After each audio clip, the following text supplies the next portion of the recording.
Pode ir? Calma aí. Eu vou andar mais, peraí. Pode ir? Peraí, rapidinho.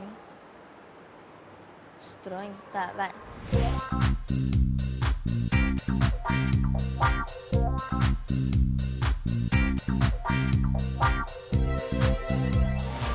Voltamos e no Dica de Saúde de hoje, em comemoração ao retorno da neurologia na Santa Casa, a Andressa vai ter uma conversa bem legal. Vamos ver?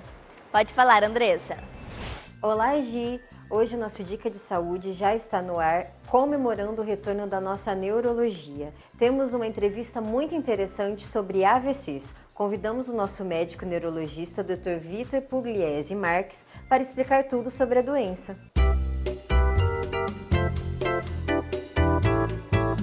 Estamos aqui com o nosso médico neurologista, Dr. Vitor Marques, para falar sobre AVCs. Doutor, o que seria um AVC? Bem, primeiro agradecer a oportunidade de estar aqui falando um pouco sobre uma doença que é tão prevalente. Então, o AVC, né, é uma sigla para o acidente vascular cerebral. Ele ocorre quando existe uma oclusão de uma artéria no sistema nervoso central, no cérebro, né? Isso vai fazer com que o paciente apresente um sintoma agudo. Geralmente é caracterizado por uma fraqueza de um lado do corpo, o desvio de rima, que é quando a gente vê que os pacientes entortam o lábio, mas também pode se manifestar de outras formas também, como uma dificuldade de marcha súbita, uma perda de visão súbita. Então o AVC é decorrente disso, é um entupimento, uma oclusão de uma artéria cerebral que gera um sintoma neurológico de forma súbita, de instalação imediata. Mas então sempre tem um sintoma que dá para perceber que a pessoa está tendo um AVC. Isso. Apesar de ser uma doença com algumas variáveis que a gente estuda bastante, uma coisa que é universal no AVC é a instalação súbita, imediata. Então sempre é um sintoma novo que surge de forma imediata. Tanto que os pacientes referem para a gente, eles sabem falar exatamente o momento. Eu estava cozinhando e de repente aconteceu isso.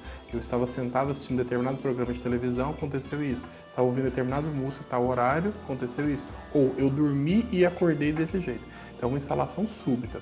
De forma bastante simples, que a gente pode pensar nos principais sintomas, né, para a gente poder identificar. Primeira coisa é uma fraqueza. Então, um lado do corpo fica paralisado. Outra coisa, a gente fazer esse desvio de rima. Existe até uma sigla que eu gostaria que todo mundo lembrasse, que seria a sigla SAMU. Por exemplo, se uma pessoa teve um sintoma súbito, pensar sempre que pode ser um AVC. Um teste simples que a gente pode fazer é pedir, por exemplo, a pessoa sorrir. Se você percebe que o sorriso dela está assimétrico, se está diferente de um lado do rosto, te chama atenção. Outro seria o S, sorriso, né? Segundo, o A de abraço. Peça para essa pessoa de dar um abraço. Se esse abraço for mais forte de um lado que do outro, preste atenção. Outra coisa, o M de música. Peça para a pessoa tocar uma música. Se você cantar uma música conhecida, simples. Se você perceber que a voz da pessoa está empastada, está diferente do habitual, a gente tem que lembrar do U de urgência, que é uma urgência. Então, sorriso, abraço, música, isso é uma urgência. E importante, eu gostaria de já falar para todo mundo. Sintomas assim tem que ser chamado o SAMU de imediato. Por isso que a sigla é SAMU. Não vá por conta própria à UPA, não vá por conta própria ao postinho de saúde, que isso pode atrasar o atendimento. É ligar para o SAMU 192, que eles já vão, informando todos os sintomas, que eles já vão encaminhar para o atendimento imediato, que é considerado uma urgência e emergência neurológica. E que nesse caso, todo tempo, todo segundo vale muito. Exatamente. Existe uma máxima no AVC que a gente diz assim, que tempo é cérebro. Para cada minuto que se perde, neurônios, ou seja, células mentais, células nervosas, elas são perdidas. Então todo cuidado que a gente tem que ter o máximo, a maior rapidez de chegar ao hospital, a gente vai conseguir fazer com que esses danos neurológicos sejam minimizados. E existe aquela estatística de 1 em cada 4 que já teve AVC vai voltar a ter. Isso é verdade, doutor? Isso é verdade. Hoje é considerada uma das principais causas, se não a principal causa de mortalidade do mundo. Em estatísticas americanas, a gente sabe dos Estados Unidos, por exemplo, que a causa base de morte, o AVC é a principal dela. O que significa dizer? Que a pessoa é cometida por um AVC e isso vai gerar uma sequela que vai fazer com que ela tenha várias consequências. Infecções pulmonares, infecções de urina, vão ficar acamadas, tendo feridas importantes e isso vai fazer com que tenha alta mortalidade. De tal modo que na população em geral hoje, 1 em cada 6 pessoas vão ter um AVC. e para uma pessoa que já teve um AVC, 1 em cada 4 terão de novo um AVC. Então a gente não está falando de uma doença rara, de uma doença difícil de diagnóstico, nós estamos falando de uma patologia que mata e que é muito comum na população. E com certeza, todo mundo já conhece ou ouviu falar de uma história de alguém que teve AVC e suas consequências. Então a gente fala de uma doença que é muito comum, de alta mortalidade e que hoje, felizmente, a gente tem tratamento. E existe alguma idade que é mais atingida? Sim, geralmente os idosos são mais acometidos, mas apesar de ser uma doença que acomete todas as classes sociais e suas idades, os idosos geralmente são mais acometidos e, sobretudo, as pessoas que têm doenças cardiovasculares prévias. Que seriam elas? Hipertensão, diabetes e pessoas que também têm hábitos de vida que não são tão saudáveis, principalmente o tabagismo. Essas pessoas têm maior propensão a ter o AVC.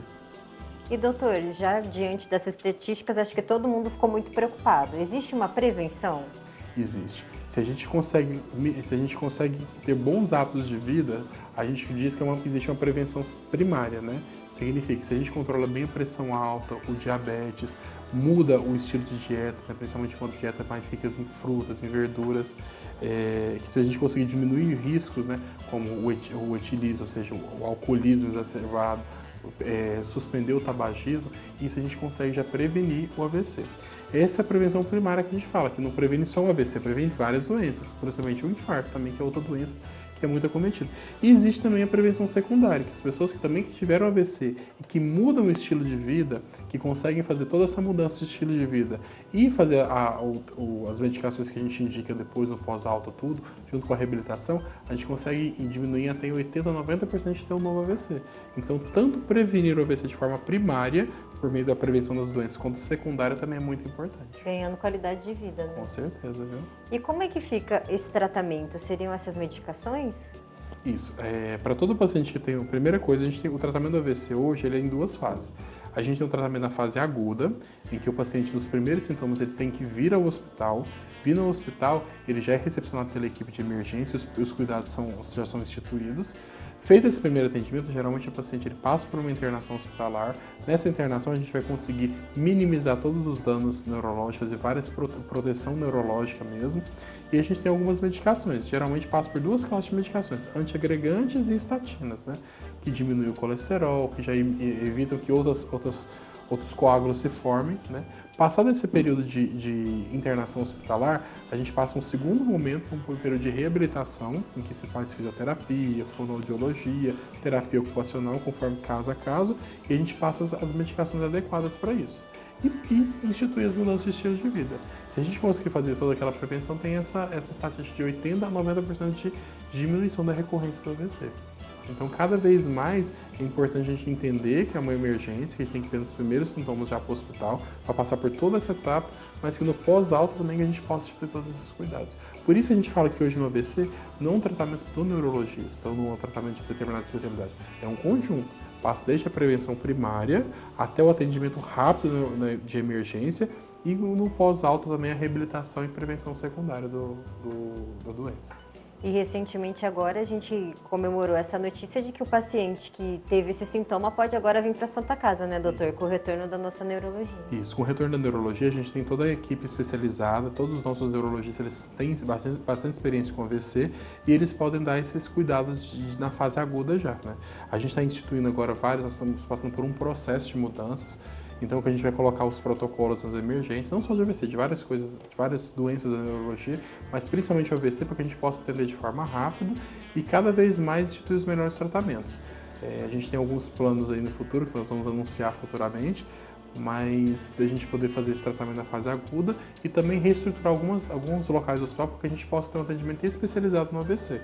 Então a gente aguarda algumas mudanças para frente, mas desde já vindo para a Santa Casa, já é a certeza de que a gente tem uma equipe que vai, já tanto a equipe da clínica médica que está aqui presente, já está sendo capacitada, está sendo instruída a fazer esse cuidado, a equipe da emergência também vai ser envolvida em todo esse processo e um respaldo da neurologia também junto aí. Doutora, a gente agradece muito a sua participação. Você sabe que eu fui no seu pé para você participar dessa entrevista, porque a neurologia era um sonho da comunidade, né, desses 53 municípios que a gente atende. E ao ouvir você falar com tanta propriedade, eu tenho certeza assim, que as pessoas ligaram um alerta de que também depende da gente. A gente tem que fazer a nossa parte e depois, se caso acontecer, a gente vai ser bem amparado aqui. Mas em primeiro lugar, cuidar da gente sempre. Muito obrigada, viu? Com certeza, e a alegria é nossa também. Precisando, nós estamos à disposição e eu espero que cada vez mais a gente possa melhorar muito nessa área, né? Eu queria só reforçar os avisos, né, do SAMU, então se você tiver toda fraqueza, qualquer sintoma agudo, ligue para o SAMU para ele poder trazer para a gente poder dar os primeiros cuidados desde já, viu?